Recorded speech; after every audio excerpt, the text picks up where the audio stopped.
नमस्कार। Study IQ IAS Hindi में आप सभी लोगों का बहुत बहुत स्वागत है। मैं विरद एक बार फिर से आपके समक्ष हाजिर हूं। हिस्ट्री ऑन मैप के इस अगले एपिसोड में आप आज लोग दक्षिण भारत में एक खास राजवंश यानी कि पल्लव वंश के बारे में पढ़ेंगे। लेकिन उससे पहले मैं अपने सभी व्यूअर्स को धन्यवाद देना चाहता हूं। आप सभी लोग लगातार स्टडी IQ पे प्रसारित किए जाने वाले, स्टडी IQ IAS हिंदी पे प्रसारित किए जाने वाले इस हिस्ट्री ऑन मैप कार्यक्रम को बहुत शानदार तरीके से पसंद कर रहे हैं। मैं आप सभी लोगों से, जितने भी लोग इसको देखते हैं, सभी व्यूअर्स से एक रिक्वेस्ट करना चाहता हूं कि आप इसे अपने फ्रेंड सर्कल में ज़रूर एक बार शेयर कर दिया कीजिए, जिससे कि और अधिक लोग इससे जुड़ सकें, क्योंकि ये एक यूनिक प्रोग्राम है। जितने ज़्यादा लोग मिलेंगे, बहुत मेहनत से ये वाले जो प्रोग्राम्स हैं वो आपके लिए प्रस्तुत किए जाते हैं। एक ही चीज़ जो इसको और ज़्यादा आगे इम्प्रूव कर सकती है वो आपके द्वारा प्रदान किया गया मोटिवेशन, और आप मोटिवेशन दे सकते हैं इस सेशन को लाइक करके, शेयर करके और ज़्यादा से ज़्यादा व्यूअर्स ला करके। तो चलिए आज के सेशन की शुरुआत करेंगे और हम आज चर्चा करेंगे हिस्ट्री ऑन मैप में पल्लव राजवंश की। ठीक है, तो आज हमारा हिस्ट्री ऑन मैप ये प्रोग्राम है और हम चर्चा करने वाले हैं पल्लव वंश की या पल्लव राजवंश की। दक्षिण भारतीय राजवंश, मैं जैसा कि कमेंट सेक्शंस में देख पा रहा हूं, पिछले जो सेशंस हुए हैं उनमें आप लोग कमेंट करते हैं, बहुत अच्छी बात है। उससे हमें पता चलता है कि किस दिशा में हमें इम्प्रूव करना है, क्या आपकी नीड है। ज़रूर उसमें अपनी चीज़ों को बताया कीजिए, और जो क्वेश्चंस मैं बीच बीच में करता हूं उन क्वेश्चंस को भी आप ज़रूर पूछा करिए। तो उनसे मुझे पता चला कि आप में से बहुत सारे लोगों को दक्षिण भारतीय इतिहास में बहुत परेशानी होती है, और जब आप इन सब चीज़ों को मैप पे पढ़ रहे हैं तो आप लोगों को बड़ा आसान भी लग रहा है, लोकेशंस देख करके समझ में आ रही हैं और आप चीज़ें इम्प्रूव कर पा रहे हैं। तो ये खुशी है कि मैं आपके चीज़ों में इम्प्रूव कर पा रहा हूँ, बट और इम्प्रूवमेंट के लिए चीज़ों को बताते रहिएगा। तो पल्लव राजवंश दक्षिण भारतीय राजवंशों में से एक राजवंश है, जिसने कि 3री से लेकर के 9वीं सदी के बीच में, 3rd सेंचुरी से लेकर के 9th सेंचुरी के बीच में, 3री से लेकर के 9वीं सदी के बीच में यानी शताब्दी के बीच में दक्षिण भारत में शासन जो है इनका हुआ है। दक्षिण भारत में इनका शासन हमको देखने को मिलता है।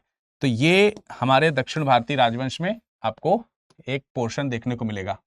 ठीक है, अब जरा देखिए, ये जो राजवंश है इसको लेकर के बहुत सारे अलग अलग कंफ्यूजन्स हैं कि एक्चुअली ये जो राजवंश है वो कब का है, कहाँ का है, इसकी उत्पत्ति जो है वो कैसे होती है। तो तमाम सारे लोग विदेशी बताते हैं इन्हें, कुछ लोग इन्हें देशी बताते हैं, सबका अलग अलग इतिहास है। मैं उस विषय पे नहीं जा रहा हूँ क्योंकि हमें मैपिंग पे लेकर के चीज़ों को आगे बढ़ना है। लेकिन इस वंश के बारे में जो जानकारी हमें मिलती है उसमें अभिलेखीय स्रोत जो हैं वो काफ़ी ज़्यादा महत्वपूर्ण हैं। तो अभिलेखीय स्रोतों के ऊपर हम पहले चर्चा करेंगे। तो अगर हम इनके स्रोतों की बात करते हैं, स्रोत की बात करेंगे, अगर हम स्रोत की बात करेंगे तो स्रोत जो है उसमें अभिलेखीय स्रोत जो हैं वो बहुत इंपॉर्टेंट हैं। अभिलेख जो हैं वो बहुत महत्वपूर्ण हैं, और इन्हीं अभिलेखों से हम कुछ अंदाजा लगाएंगे और फिर आगे के इतिहास को समझने का प्रयास करेंगे। तो सबसे पहले उन अभिलेखों की लोकेशंस और उनकी इंपॉर्टेंस को देखते हैं। सबसे महत्वपूर्ण अभिलेखों में पहला अभिलेख आपको मामल्लपुर प्रशस्ति देखने को मिलेगी। तो पहला अभिलेख आपको कौन सा मिल रहा है? पहला अभिलेख मिल रहा है मामल्लपुर प्रशस्ति। आइए इसकी एक बार लोकेशन देख लेते हैं, कहां पर ये मिला है, किस तरीके से, उसके ऊपर थोड़ा सा भी एक बार नजर डाल लेते हैं। मामल्लपुर प्रशस्ति, ठीक है। देखिए, दक्षिण भारत के राजवंश को हम बना रहे हैं, ठीक है। तो यहाँ पर हम दक्षिण भारतीय राजवंशों को बनाने के लिए कुछ इस तरीके के मैप का इस्तेमाल कर सकते हैं। आप लोग भी अच्छे से अब बनाना सीख गए होंगे, मेरा ऐसा मानना है। ठीक है, ये दक्षिण भारत का आपने राजवंश यहाँ पर देखना है।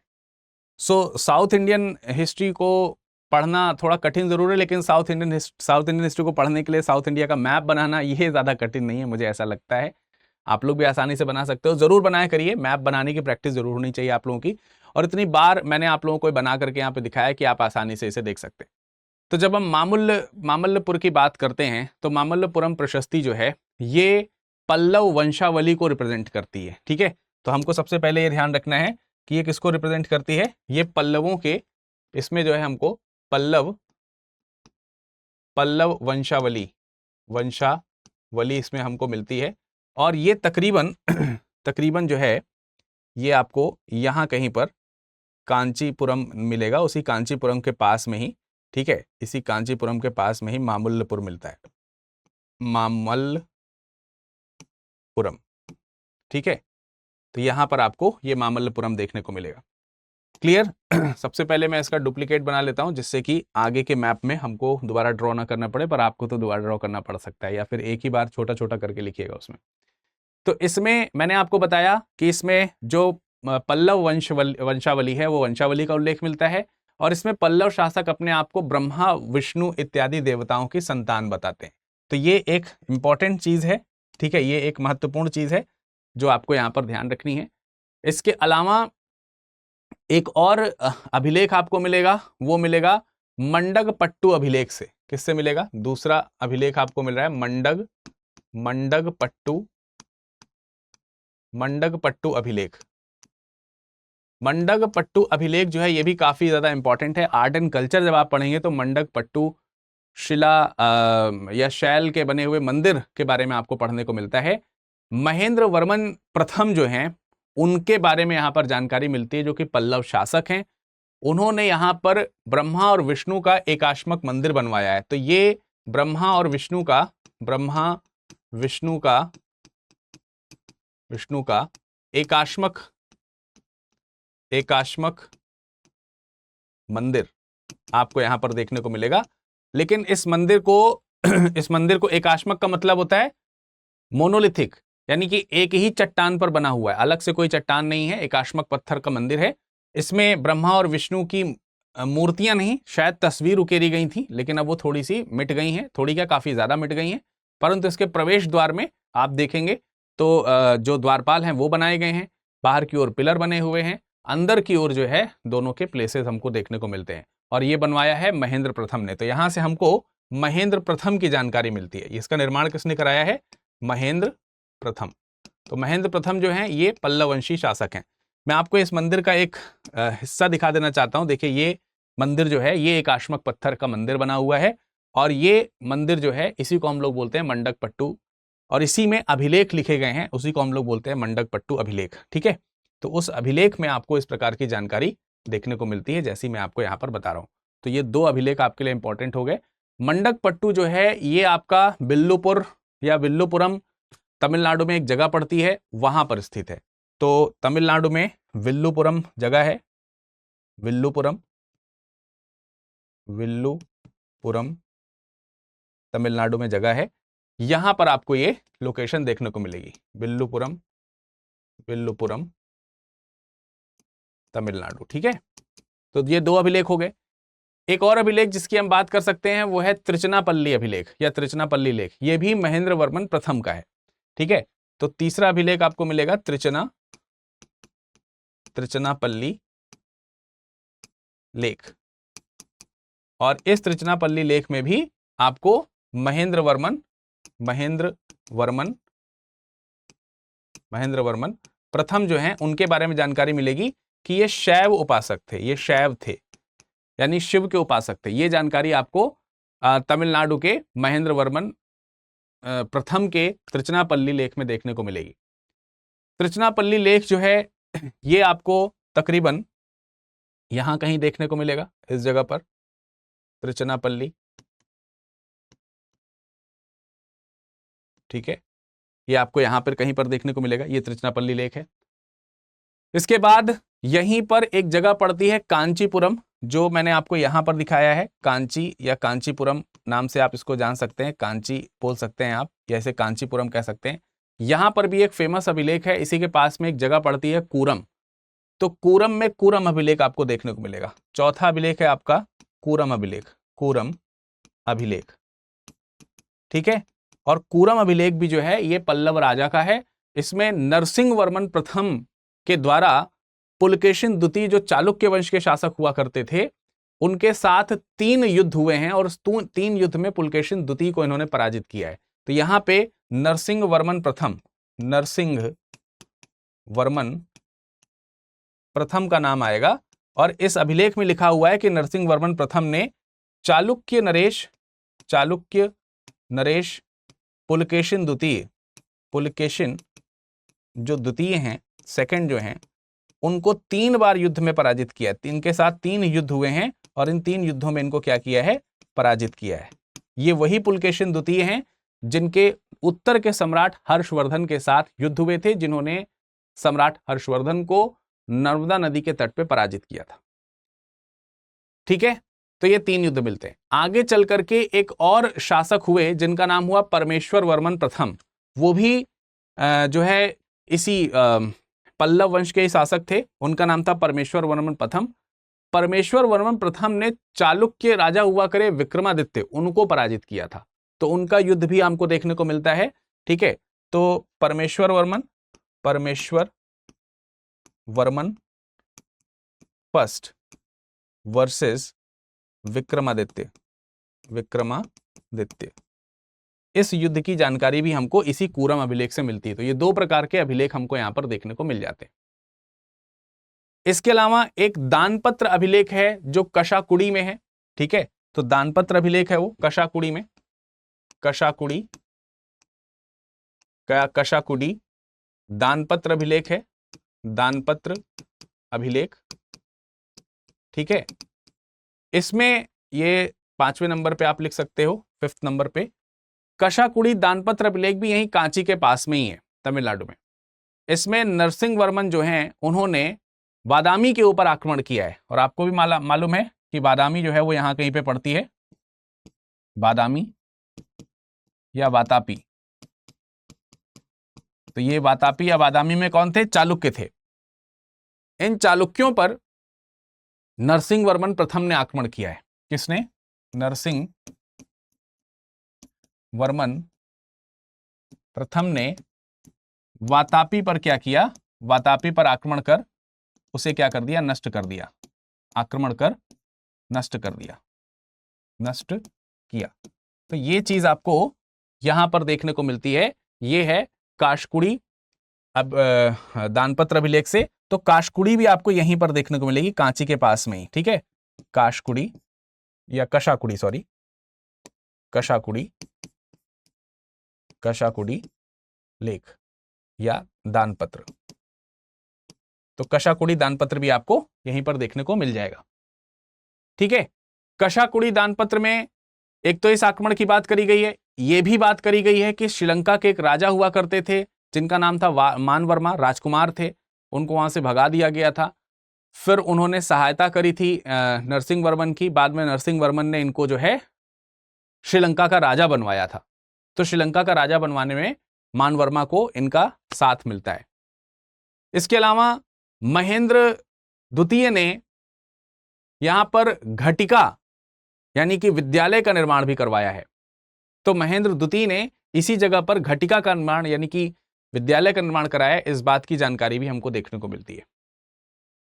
समझ में आ रहा है कि नहीं आ रहा है? तो ये 2-3 जो चीजें हैं वो आपके पॉइंट ऑफ व्यू से, अगर आप अभिलेख के पॉइंट ऑफ व्यू से देखते हैं तो बहुत इंपॉर्टेंट है। इसके अलावा वेलूर पाल्यम अभिलेख भी आपको देखने को मिलेगा। एक और अभिलेख है वेलूर पाल्यम अभिलेख।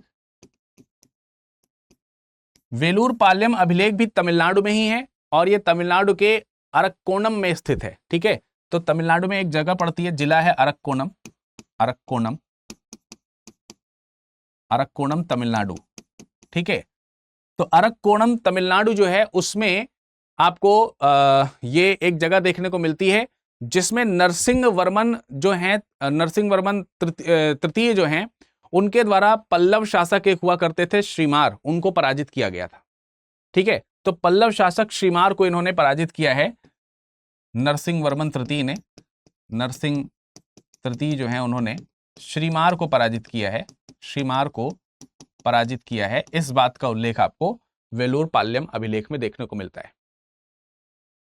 वेल्यूर पाल्यम अभिलेख में आपको ये देखने को मिलेगा। तमिलनाडु में ये भी है और ये काफी मतलब आप मान के चलिए कि त्रिचनापल्ली से भी थोड़ा सा ऊपर आपको यहां कहीं पर, इस जगह पर कहीं पर वेलूर पाल्यम अभिलेख देखने को मिलेगा जो कि अरक्कोणम में है।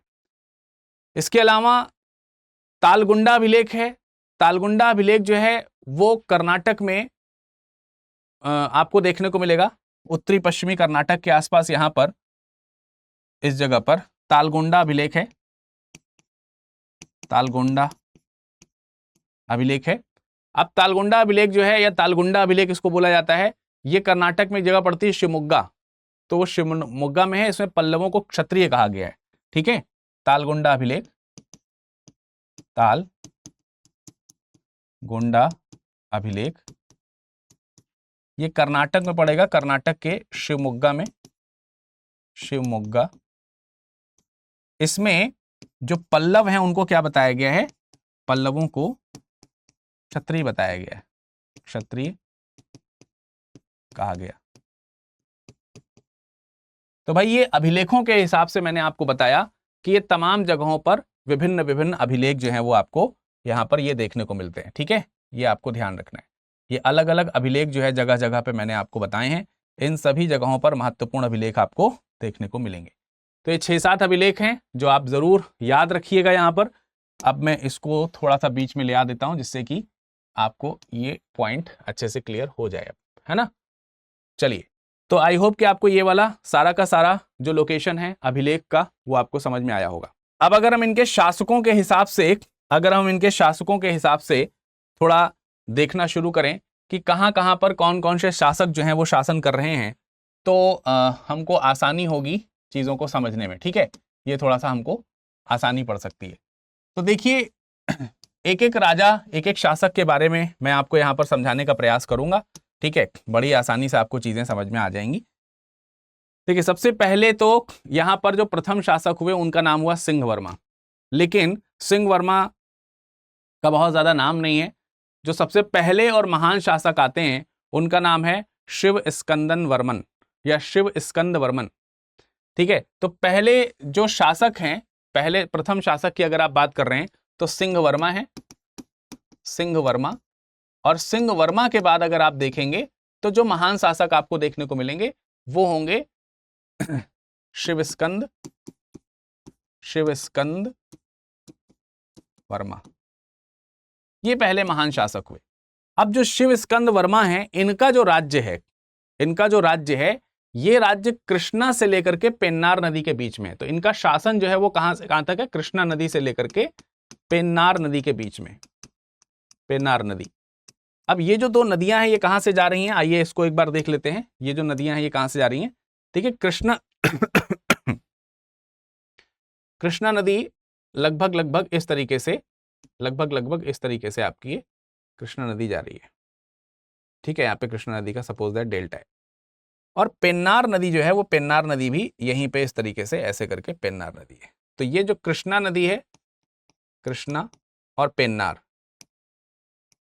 ये जो दो रिवर हैं, इनके बीच का जो लोकेशन आपको देखने को मिल रहा है, यहां कहीं पे आपको शिव स्कंदर वर्मा का शासन देखने को मिलेगा। और इनकी जो राजधानी थी वो राजधानी हुआ करती थी कांचीपुरम। वो राजधानी कहां हुआ करती थी, वो राजधानी हुआ करती थी कांचीपुरम में। तो थोड़ा मैं इसको ऊपर भी बनाना चाहूंगा। ठीक है, इसको मैं अगर थोड़ा ऊपर कर दूं, यहां कहीं पर लगभग तो चलेगा। ठीक है, तो इस तरीके से मान के चलिए कि ये शासन का इनके क्षेत्र है। यहां पर इनका जो है इतना एरिया जो है वो फैला हुआ है शासन में। तो आप मोटे मोटे तौर पे देखोगे कि इनका जो शासन है वो इन दो नदियों के बीच में यहां कहीं पर फैला हुआ होगा। ठीक है, यहां कहीं पर इन दो नदियों के बीच में इनका शासन फैला हुआ होगा, है ना, इस जगह पर। तो मैं इसको थोड़ा सा आपके लिए कलरफुल कर देता हूं जिससे कि आप लोकेशन को जो है लगभग लगभग देख पाए।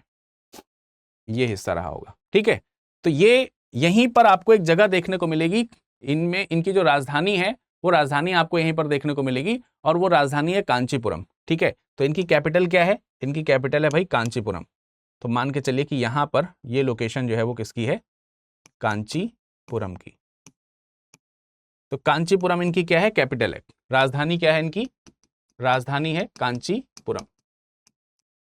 इतनी बार मैं रिपीट भी कर दे रहा हूं, मैप पे दिखा भी दे रहा हूं, बार बार बोल भी रहा हूं, आसानी से आपको ये सारी चीजें याद हो जाएंगी। इन्होंने यहां पर कुछ अश्वमेध और वाजपेयी टाइप के कुछ यज्ञ भी कराए, दूसरे कुछ यज्ञ भी करवाए।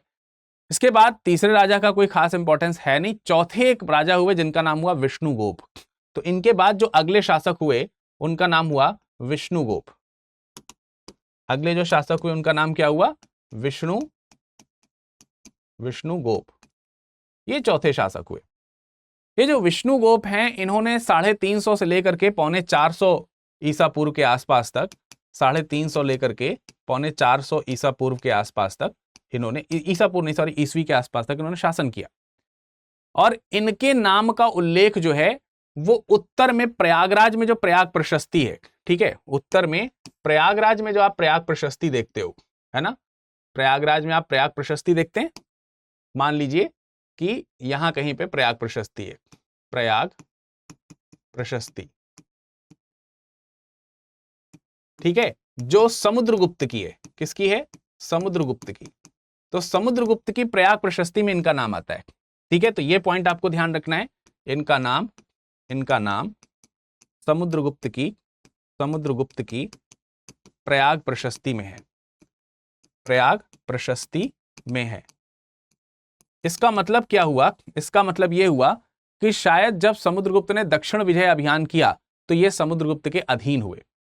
इसके बाद तकरीबन 7-8 शासक आए जो आयाराम और गयाराम होते रहे। उसके बाद फिर एक शासक आते हैं जिनका नाम है सिंहवर्मन, जो तकरीबन 550 ईस्वी के आसपास शासन करते हैं। तो यहां पर 8 शासक आएंगे। इन 8 शासकों के बाद जो है नाम आएगा किसका, सिंहवर्मन का। सिंहवर्मन के समय में थोड़ा पावरफुल होना शुरू हो जाता है आपका ये जो पल्लव राजवंश है, ये थोड़ा सा पावरफुल होना शुरू हो जाता है सिंहवर्मन के समय से, जिन्होंने 550 ईस्वी में शासन करना शुरू किया है। इसके बाद इनके बेटे होते हैं जिनका नाम है सिंह विष्णु। सिंहवर्मन जो 550 में जिनका शासन शुरू होता है, उनके बाद सिंह विष्णु नाम के शासक आते हैं जो कि पुत्र हैं किसके, सिंहवर्मन के ही। इन्होंने सबसे ज्यादा उत्कर्ष किया है, सबसे ज्यादा महान शासक के शुरुआती तौर पर रहे हैं।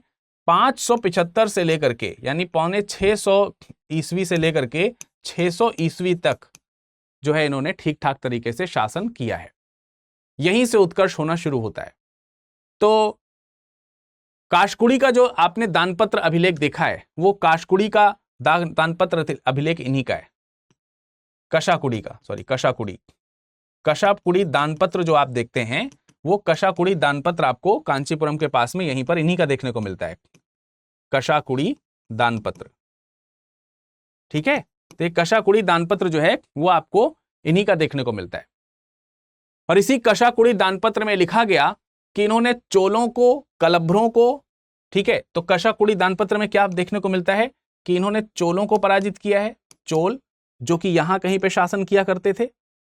कलभ्रों को पराजित किया है, कलभ्र भी पुराने मतलब काफी फेमस शासक हुआ करते थे, काफी बड़ा सा राज्य कलभ्रों का भी रहा है दक्षिण भारत में, ठीक है। मान लेते हैं कि ये कलभ्र हैं, कलभ्र, इनके शासन और भी बड़े थे, इधर भी फैला हुआ था, चोलों के आसपास भी इनका शासन आपको फैला हुआ देखने को मिलता है। इसके अलावा दक्षिण में जो पांड्य हैं, ठीक है, दक्षिण में जो पांड्य राज्य आपको देखने को मिलता है, ये पांड्य, ये जो राज्य आपको देखने को मिलता है। और यहां पर जो श्रीलंका आपको देखने को मिलता है, ये श्रीलंका वाला जो शासक है, लंका जो है, इस सब को इन्होंने जीता है। और पश्चिम में जो केरल पुत्र जिनको हम लोग कहते हैं, जो जहां पे चेर वंश का शासन हुआ था, केरल, ठीक है, तो इन सब पर इन्होंने विजय हासिल करी। तो चोल हो गए, कलभ्र हो गए, इसके अलावा आपका पांड्य हो गए, पांड्य, ठीक है, लंका हो गया और आपका केरल हो गया, केरल। इन सब जगहों पर इन्होंने क्या करी है, विजय प्राप्त करी है। अब इस विजय का मतलब यह हुआ कि ये पूरा जो दक्षिण का इलाका है, अब आप देखिए, अब ये जो पूरा दक्षिण का इलाका है, जरा ध्यान से समझें इस चीज को, कि इनका जो ये दक्षिण का इलाका है, ये पूरा अब कवर होना इस तरीके से शुरू हो गया होगा, यहां से लेकर के यहां तक इन्होंने पूरा एक्सपेंशन कर लिया होगा। सो अगर हम एक्सपेंशन की बात करते हैं, तो इनका एक्सपेंशन अब काफी दूर तक यहां तक फैल गया होगा, हाँ या नहीं। ये सारे हिस्से जो हैं, ये पूरा का पूरा हिस्सा जो दक्षिण में आप देख रहे हो, ये पूरा का पूरा दक्षिण का हिस्सा किसके पास आ गया होगा, ये सिंह विष्णु के पास आ गया। ऐसा काशकुड़ी अभिलेख में देखने को मिलता है। और इन्होंने ही अपनी सीमा जो है, वो कावेरी नदी यहां से बह करके जाती है, ये कावेरी नदी यहां से बहती है, कावेरी नदी जो सीमा है उसको पार करा है, कावेरी की जो सीमा है उसको क्या किया उन्होंने, पार किया है। तो यहां से कावेरी नदी जा रही है, कावेरी, तो कावेरी को इन्होंने जीता एक तरीके से। ठीक है। और इन्होंने ही मामल्लपुर में आदि वराह विष्णु मंदिर का निर्माण कराया है, मामल्लपुर में। ठीक है, देखिए यहां पर मैंने आप लोगों को मामल्लपुरम दिखाया था, यहां पर ये वाला जो इलाका है कांची से ठीक ऊपर, तो यहीं पर आप मान के चलिए कि यहां पर कहीं पर मामल्लपुरम है, मामल्लपुरम। तो मामल्लपुरम में विष्णु वराह मंदिर है, विष्णु वराह मंदिर। उस विष्णु वराह मंदिर का क्या कराया है, निर्माण कराया है, निर्माण कराया। तो विष्णु वराह मंदिर भी मैं आपको एक बार दिखा देता हूं। ये देखिए, ये जो है ये मामल्लपुरम का विष्णु वराह मंदिर है, इसका निर्माण इन्होंने कराया हुआ है। ठीक है, सिंह विष्णु ने। फिर उसके बाद एक शासक आते हैं महेंद्र वर्मन, उसके बाद एक शासक आपको देखने को मिलेंगे जिनका नाम है भैया महेंद्र वर्मन। ठीक है, तो महेंद्र वर्मन का भी हम इतिहास देख लेते हैं एक बार। ठीक है, आइए तो महेंद्र वर्मन का इतिहास देख लेते हैं एक बार। तो महेंद्र वर्मन के इतिहास को आइए एक बार नजर डालते हैं। और महेंद्र वर्मन का जो शासन है वो 600 के बाद से ही शुरू होगा, 600 से लेकर के 630 ईस्वी तक इनका शासन चलता है। तो ये है कौन, महेंद्र वर्मन। 600 से लेकर के 630 ईस्वी तक इनका शासन हमको देखने को मिलता है। महेंद्र वर्मन जो हैं या महेंद्र वर्मन प्रथम जो हैं, ये आप इन्हीं के बेटे हैं, सिंह विष्णु के बेटे हैं, पुत्र हैं। और इनके समय में पल्लव चालुक्य संघर्ष शुरू होता है। इनके समय में खास बात क्या होती है कि इनके समय में भाई पल्लव चालुक्य संघर्ष शुरू होते हैं, पल्लव चालुक्य संघर्ष। और ये संघर्ष होने स्वाभाविक थे। रीजन बिहाइंड क्या आपने देखा अभी यहां पर, ठीक है, इस जगह पर आपने देखा, इसको देखिए, अगर आप देख रहे हो यहां पर देखिए कि इनका जब राज्य विस्तार हो रहा है तो भाई चालुक्य जो है वो भी तो यहां पर वातापी पे चालुक्य भी हैं, तो उनके राज्य के साथ तो इनकी सीमा टकरा ही रही है, स्वाभाविक सी बात है। तो इसी वजह से पल्लवों के चालुक्यों के साथ संघर्ष होने शुरू होते हैं, पल्लवों के चालुक्यों के साथ क्या होने शुरू होते हैं, संघर्ष होने शुरू होते हैं। और इस संघर्ष में चालुक्य राजा जो पुलकेशिन द्वितीय हैं, उन्होंने गुंटूर पर कब्जा कर लिया इन्हीं के समय में। ठीक है, पल्लव शासक जिनका नाम है पुलकेशिन सेकंड, इन्होंने क्या किया, गुंटूर पर कब्जा कर लिया। और गुंटूर के साथ साथ ये पश्चिम में कदम्ब राजवंश हुआ करता था, कदम्ब राजवंश। कल के मैप में और परसों के मैप में भी मैंने आपको दिखाया है। तो यहां पर जो कदम्ब हैं, यहां पर जो कदम्ब रह रहे हैं इस जगह पर, यहां पर कदम्बों का शासन है, कदम्ब राजवंश है। और यहां कहीं पे आपका आंध्र प्रदेश के पास में इस जगह पर कहीं पर गुंटूर जगह आपको मिलेगी, गुंटूर। ठीक है, और क्योंकि ये चालुक्य शासक हैं तो चालुक्य जो हैं ये कहां के हैं, ये वातापी के हैं, वातापी के चालुक्य। ठीक है, तो चालुक्य जो हैं, इन चालुक्यों ने अपना गुंटूर और कदम्ब जो इलाका है इस पे पांव पसारना शुरू किया। तो जब गुंटूर और कदम्ब पे पांव पसारना शुरू किया तो ये भी एक युद्ध की स्थिति यहां पर भी बनी। और इस युद्ध की स्थिति में जब महेंद्र वर्मन से युद्ध हुआ तो महेंद्र वर्मन इस युद्ध में पुलकेशिन द्वितीय से पराजित हुए। तो पुलकेशिन ने क्या किया है, पुलकेशिन ने महेंद्र को क्या कर दिया, पराजित किया। और जब पराजित किया तभी तो ये सब जो चीजें थी आपने देखा ना, यहां पर ये पश्चिमी प्रसार में इनके पास आ गई थी, ये इलाके इनके पास आ चुके थे, पल्लवों के पास, लेकिन ये इलाका और ये इलाका इनसे छीन लिया है। ठीक है, पराजित किया और सब चीजें छीन ली, लेकिन फिर भी जो हमारे महेंद्र वर्मन है ये राजधानी बचा पाने में सक्सेसफुल हुए। तो जो कांची है, कांची वाला जो इलाका है, कांची जो इनकी राजधानी है वो अविजित रही, उसको जीत पाने में ये सक्षम जो है वो नहीं हुए। तो ये एक राजा हैं जो थोड़ा सा पराजय का मुख जिनको देखना पड़ा। फिर एक इनके बाद महत्वपूर्ण शासक आते हैं जिनका नाम है नरसिंह वर्मन प्रथम, जिनका नाम क्या है, नरसिंह वर्मन फर्स्ट। ये एक महत्वपूर्ण शासक आपको देखने को मिलेंगे। नरसिंह वर्मन प्रथम जो है वो 630 से लेकर के 68 तक शासन करते हैं, ईस्वी लगाते चलिएगा अपने हिसाब से।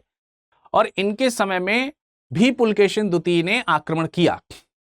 इनके समय में भी इन्हीं पुलकेशिन द्वितीय ने क्या किया, ये पुलकेशिन सेकंड जो हैं जिन्होंने हर्ष को पराजित किया है, उन्होंने जो है महेंद्र वर्मन को भी पराजित किया।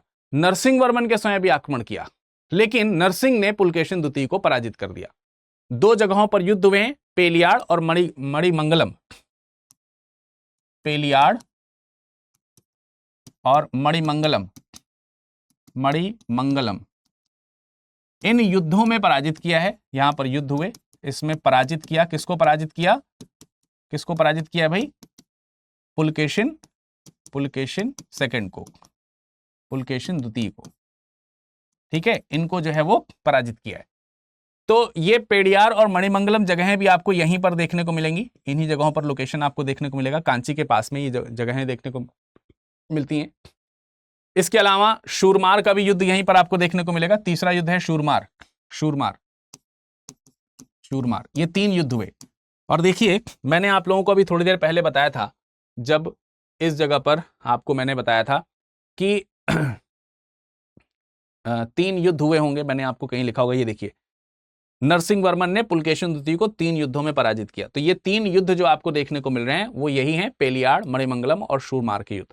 तो ये तीनों जगहें जो हैं आपको इन्हीं जगहों पर देखने को मिलेंगी, ठीक है, ये तीनों लोकेशंस यहीं पर है। तो अब एक तरीके से खुद खोई हुई चीज इन्होंने वापस करी है। इसके अलावा इनके एक सेनापति हुआ करते थे जिनका नाम था शिरुतोंड। शिरुतोंड ने क्या किया, इनके जो सेनापति हैं, सेनापति शिरुतोंड जो हैं, इन्होंने क्या किया, ये जो वातापी है इस वातापी पर आक्रमण किया, ठीक है, वातापी पर क्या किया, आक्रमण किया। और जब वातापी पे आक्रमण किया तो ये विजेता हो गए। तो जब विजेता हो गए तो सेनापति ने भले जीता और जीत तो शासक की कहलाएगी। शासक ने इस विजय के बाद एक उपाधि धारण करी जिसका नाम हुआ वातापी कोंडा। तो वातापी कोंडा की उपाधि जो है वो किसकी है, नरसिंह वर्मन की, क्योंकि उसने वातापी को जीता है। और इस विजय का उल्लेख जो है वो मल्लिकार्जुन देव मंदिर, ये जो विजय है, इस विजय का रेफरेंस आपको देखने को मिलेगा मल्लिकार्जुन मंदिर में, मल्लिकार्जुन देव मंदिर में, मंदिर के पीछे शिलालेख है, उस शिलालेख में आपको इस विजय का उल्लेख देखने को मिलेगा। तो ये भी एक रेफरेंस है एक तरीके से, तो इस रेफरेंस को भी आपको ध्यान रखना है। इसके अलावा इन्होंने ही जब ये विजय हासिल करी है, जब ये पराजित कर रहे हैं पल्लवों को, पल्लव जो है इनको पराजित कर रहे हैं चालुक्यों को, तो इसमें श्रीलंका के एक शासक हैं, श्रीलंका के एक राजकुमार हैं मानवर्मा। तो जो श्रीलंका के राजकुमार मानवर्मा हैं, ठीक है, यहाँ के राजकुमार जिनका नाम है मानवर्मा, इन मानवर्मा ने इनका साथ दिया है, ठीक है, साथ दिया। किस मामले में साथ दिया, चालुक्यों को पराजित करने में। इसलिए नरसिंह ने मानवर्मा का जो मान है वो रखा और इनको श्रीलंका का राजा बनाया। इनको श्रीलंका का क्या बनाया, राजा बनाया, राजा बनाने में मदद करी और इनका जो है साथ दिया। इसके अलावा कांची के पास में ही इन्होंने मामल्लपुर बंदरगाह भी बनाया है। तो ये जो कांची है यहीं पर एक बंदरगाह बना हुआ है जिसका नाम है मामल्लपुर बंदरगाह।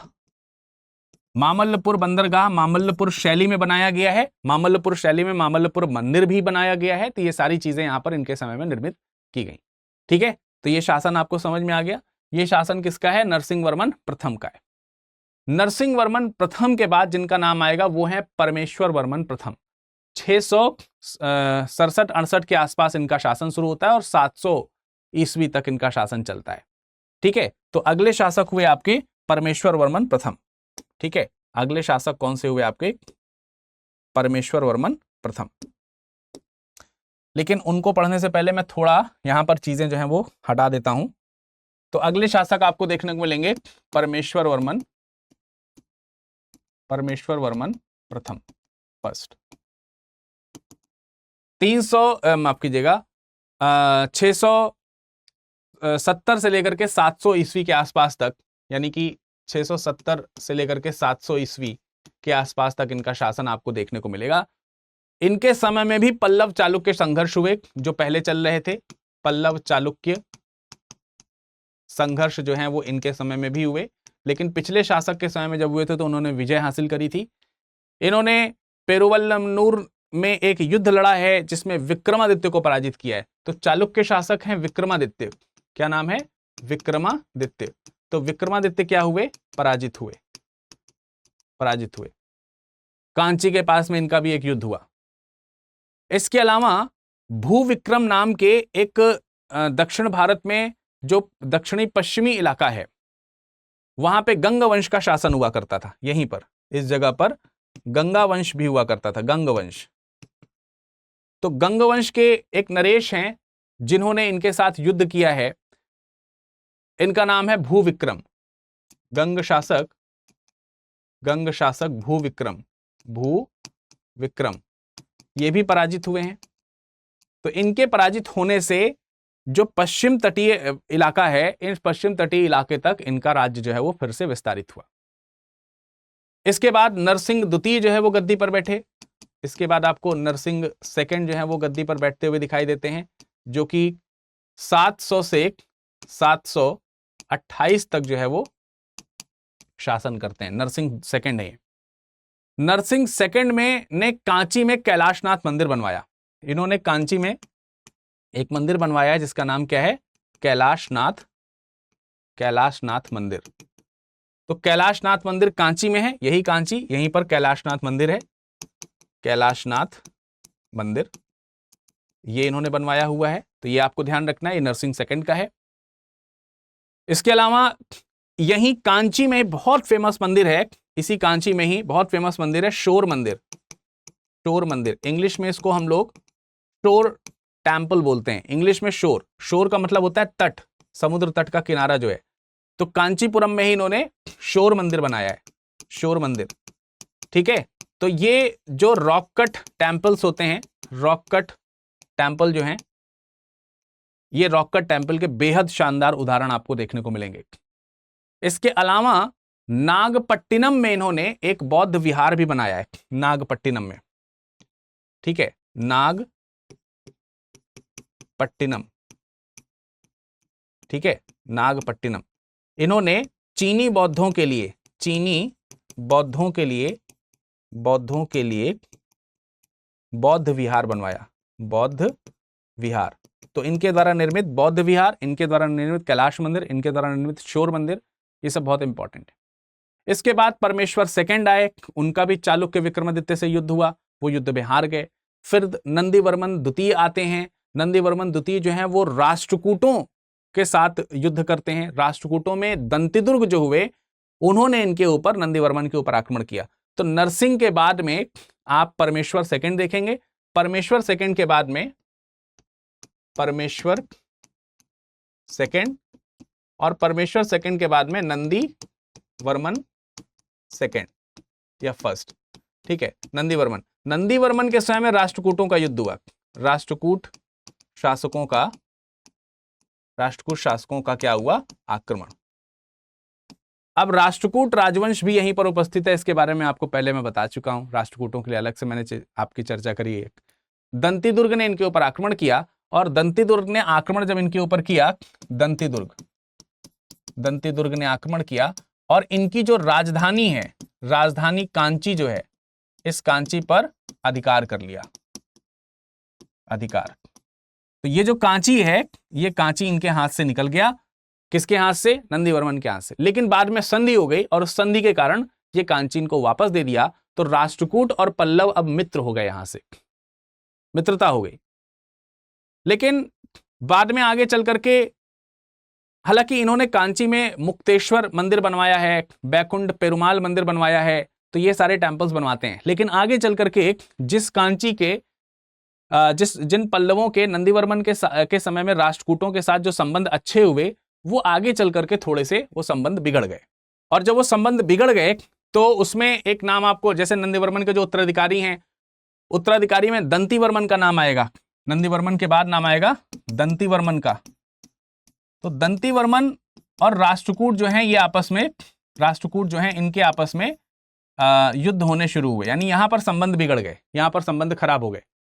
पल्लव राष्ट्रकूट संबंध जो है वो संघर्ष जो है होने शुरू हुए, और इन्हीं में राष्ट्रकूटों में एक शासक हुए गोविंद तृतीय, उन्होंने फिर से कांची पर आक्रमण करा और कांची को कैप्चर कर लिया। दंतिवर्मन पराजित हो गए, दंतिवर्मन पराजित हो गए, और साथ ही साथ जिस समय ये सारी अव्यवस्थाएं चल रही थीं, इसी समय दक्षिण में जो आपका ये पांड्य शासक जो हैं, यहां पर साउथ में जो पांड्य शासक हैं, इन पांड्य शासकों में एक श्रीमार हुआ करते थे। श्रीमार ने क्या किया, पल्लवों का जो कावेरी वाला इलाका था वो उनसे छीन लिया। तो इस तरीके से दंतिवर्मन के समय में पांड्यों ने भी इनके ऊपर अधिकार कर लिया, राष्ट्रकूटों ने भी इनके जगह जो है वो घेर ली, वो सब नष्ट करना शुरू कर दिया। फिर बाद में नंदीवर्मन के बाद में दंतिवर्मन के बाद में नंदीवर्मन तृतीय आते हैं, ठीक है। इनके बाद में दंतिवर्मन, नंदीवर्मन ये द्वितीय है, सॉरी, नंदीवर्मन तृतीय आते हैं। नंदीवर्मन तृतीय जो हैं, इनके राष्ट्रकूटों के साथ ठीक संबंध रहे, राष्ट्रकूटों के साथ मधुर संबंध रहे, मधुर संबंध, ठीक है। तो इन्होंने राष्ट्रकूटों के साथ ठीक ठाक व्यवहार किया, और जब इन्होंने राष्ट्रकूटों के साथ ठीक ठाक व्यवहार किया तो इनके, आप लोगों ने राष्ट्रकूट में एक शासक सुना होगा अमोघ वर्मन का, अमोघ वर्ष की बेटी शंखा हुआ करती थी, शंखा के साथ इनकी शादी हुई थी। आगे चल करके पल्लवों के एक और राजा हुए जिनका नाम हुआ अपराजित, यानी इनके बाद एक नाम आए अपराजित। अपराजित एक शासक हुए। अपराजित के समय में भी एक संबंध ठीक ठाक चलता रहा, और अपराजित ने जो गंग सामंत है, गंगों को जीता था पहले लोगों ने, तो गंग जो है वो सामंत हो गए थे, तो गंग सामंत एक हुआ करते थे, उनका साथ लिया। पांड्य एक राजा हुआ करते थे जिनका नाम था आदित्य, वो पांड्य राजा आदित्य अपराजित के दोस्त हुआ करते थे। उन दो लोगों ने मिल करके यानी अगर आप देखेंगे तो पांड्य जो है इसमें है, ठीक है, पांड्य नहीं है, माफ कीजिएगा, चोल हैं, चोल राजा एक हुआ करते थे आदित्य, ठीक है। तो इनके साथ में ये जो अपराजित हैं, इन्होंने गंगों का साथ लिया है और इन्होंने चोलों का साथ लिया है। चोल से मित्रता थी, गंग इनके सामंत थे, दोनों लोगों से मिलकर के इन्होंने पांड्यों के ऊपर आक्रमण किया, पांड्यों पर आक्रमण किया। और जब पांड्यों पर आक्रमण किया तो पांड्य पराजित हुए, लेकिन जब पांड्य पराजित हुए तो जो चोल शासक थे जिनका नाम था आदित्य, उन्होंने इनकी धोखे से हत्या कर दी, और उस हत्या के बाद इनके जो पल्लव वंश है इसके ऊपर उन्होंने अधिकार कर लिया। हालांकि इनके बाद नंदीवर्मन फोर्थ आए, कामवर्मन आए, उन लोगों ने चोलों को पराजित करने के बहुत प्रयास किए, लेकिन चोलों को कभी वो हरा नहीं पाए, इसलिए अंततः चल करके पल्लवों पर चोलों का क्या हो गया, अधिकार हो गया। तो ये जो पल्लव राजवंश है जो आप देख रहे हैं, इनको अंततः किसने जीत लिया है, इनको अंततः जीत लिया है चोलों ने। तो ये जो चोल हैं, इन्हीं चोलों, ये जो पल्लव हैं, इन्हीं पल्लवों के ध्वंसावशेषों पर आप आगे देखेंगे कि चोलों का शासन जो है वो चलना शुरू होता है, ठीक है, चोलों का शासन जो है वो चलना शुरू होता है। तो स्वाभाविक सी बात है कि आगे जो हम लोग हिस्ट्री ऑन मैप पढ़ रहे होंगे, जिसमें दक्षिण भारतीय राज्यों को देखेंगे, उन दक्षिण भारतीय राज्यों में हम चोल राजवंश देख रहे होंगे, चोलों के बारे में समझ रहे होंगे। परंतु ये जो चोल हैं, ये 9वीं शताब्दी वाले चोल होंगे। आप कहेंगे सर चोल चेर पांड्य तो आप पहले कवर करा चुके हैं, तो वो चोल चेर पांड्य संगम काल के हैं। संगम काल के बाद मैंने आपको बताया था कि विजयालय ने दोबारा से इसको रीस्टैब्लिश किया है, तो वो जो रीस्टैब्लिशमेंट है वो हम लोग आगे की सीरीज में देख रहे होंगे। आज की सीरीज कैसी लगी इसको कमेंट सेक्शन में जरूर बताइएगा। कोई कंफ्यूजन हो तो क्वेश्चन जरूर पूछिएगा, अपने मित्रों के साथ इसको शेयर कीजिएगा। जाने से पहले मैं आपको बता दूं कि 17 मई से नए बैच, बिल्कुल फ्रेश बैच शुरू हो चुके हैं। अगर आप 2025 की तैयारी में हैं भैया, तो बिल्कुल देर मत कीजिए, समय निकलता जा रहा है। तकरीबन 10 से 12 महीने तो आपकी इसमें जबरदस्त क्लासेस चलेंगी। उसके बाद आपको इसमें जो है प्रैक्टिस सेशन वगैरह सब कुछ दिए जाएंगे। मेंस की प्री की आपको अलग से तैयारी करवाई जाएगी। बुक्स जो हैं वो आपको 18 किताबें हैं, उन 18 किताबों का सेट आपके घर भेजा जाएगा कुरियर के माध्यम से। सही एड्रेस डालिएगा।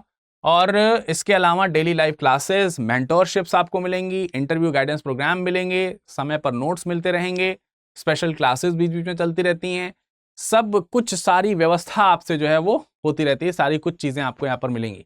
बस आपको करना क्या है, बस एक बार इनरोल करना है। इनरोल कर लेंगे, उसके बाद कहीं कुछ भटकाव है ही नहीं। ना आपको किताब खरीदने जाना है, ना कुछ अलग से पढ़ने की कोई खास जरूरत है। बस जितनी चीज़ें आपको बताई जाएंगी उसको अपडेट करना है, डेली सेट प्रैक्टिस लगानी है, डेली आपको आंसर राइटिंग करने के लिए मिलेगी, आपको आंसर राइटिंग करके चेक कराना है, जो रिव्यू आएंगे उस रिव्यू पे फोकस करना है। जैसा जैसा इंस्ट्रक्ट किया जाएगा अगर आप वैसा करते रहेंगे तो 2025 आपसे दूर नहीं रहेगा, इसमें कोई दो राय नहीं है। हालांकि इस बैच में 2026 की तैयारी करने वाले भी टारगेट कर सकते हैं, क्योंकि इस बैच की जो वैलिडिटी है वो 30 माह की है, 30 माह की। अब इस हिसाब से अगर आप देखो तो यार 30,000 रुपए भी फीस नहीं है, यानी एक महीने का 1,000 रुपए भी खर्चा नहीं आ रहा है और आपकी आईएएस की प्रिपरेशन हो रही है। That is why we can say कि ये मोस्ट अफोर्डेबल प्राइस है, इससे ज्यादा अफोर्डेबल प्राइस नहीं हो सकता है। इस अफोर्डेबल प्राइस को आप लेकिन तभी प्राप्त कर सकते हैं जब आपने विरद लाइव कोड का इस्तेमाल किया हो एडमिशन लेते समय। अगर किसी दूसरे कोड का इस्तेमाल करेंगे तो फिर आपको उसमें मैक्सिमम छूट जो है वो नहीं मिलेगी। तो कोई भी दूसरा जो कोड है वो लगाने की बजाय अगर आप विरद लाइव कोड इस्तेमाल करेंगे तो आपको इसमें छूट जरूर मिलेगी, और इस छूट के बाद आपको ये बैच 27,999 में प्राप्त हो जाएगा। कक्षाएं सुबह 8 बजे चलेंगी, 3 घंटे की तकरीबन डेली क्लास होती है। इसके अलावा इसमें आपको अलग से इस 3 घंटे के अलावा 1 घंटे का करंट अफेयर्स का प्रोग्राम, अलग से 1.5 से 2 घंटे का आपको सीसेट निःशुल्क आपको देने को मिल जाता है। इसके अलावा आपको डेली 1 आध घंटे के प्रैक्टिस सेशंस जो हैं वो देने को मिलते ही हैं, जिसमें आपको डेली एक क्वेश्चन जो है वो सॉल्व करने को मिलेगा। तो आप एडमिशन लेना चाहते हैं तो बिल्कुल देर मत कीजिए, जल्दी से जल्दी जुड़ जाइए। साथ ही साथ मैं आपको ये भी बताना चाहता हूं कि अगर आप इस लेक्चर की पीडीएफ पाना चाहते हैं तो आप हमारे टेलीग्राम से जुड़ जाइए। टेलीग्राम से जुड़ने के लिए आप हमें खोज सकते हैं virat.dubey इस नाम से, या फिर आप इसी नाम से हमसे इंस्टाग्राम में भी जुड़ सकते हैं। अगर आप हमें ईमेल करना चाहते हैं तो बिल्कुल कीजिए virat.dubey@studyIQ.com पर। कोई भी परेशानी है, कोई भी समस्या है तो आप मुझे इन पतों पर संपर्क कर सकते हैं। आपका समय शुभ हो। धन्यवाद।